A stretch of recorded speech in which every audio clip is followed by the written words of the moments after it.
friends, today we will discuss about causes of social and religious revolt. Revolt of 1857. Let's start. In 1829, the Britishers abolished sati system. 1829 में जो अंग्रेज थे उन्होंने क्या कर दिया, ख़त्म कर दिया सती सिस्टम को। सती सिस्टम क्या है? अब सती सिस्टम वो होता है जैसे हस्बैंड की जब डेथ हो जाती थी तो जो विडोज़ होती थी वो अपनी लाइफ को क्या कर देती थी, अपनी लाइफ को सेक्रीफाई कर देती थी। इन 1835 में क्या हुआ, इंग्लिश लैंग्वेज इंट्रोड्यूस्ड, जो इंग्लिश लैंग्वेज थी वो आई थी। इन 1844 में क्या किया, अब अंग्रेजों ने इंग्लिश विल बी कंपल्सरी, उन्होंने इंग्लिश को कंपल्सरी कर दिया फॉर ऑल सिविल एग्जाम, कोई भी एग्जाम जब देना होगा तो इंग्लिश में ही देंगे वो।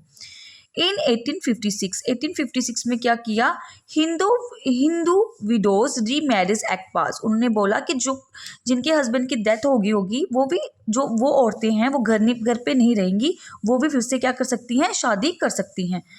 इन 1813 में क्या किया उन्होंने, जो क्रिश्चियन मिशनरीज थे were allowed to enter India, उनको अलाउ कर दिया कि वो इंडिया में आ सकते हैं।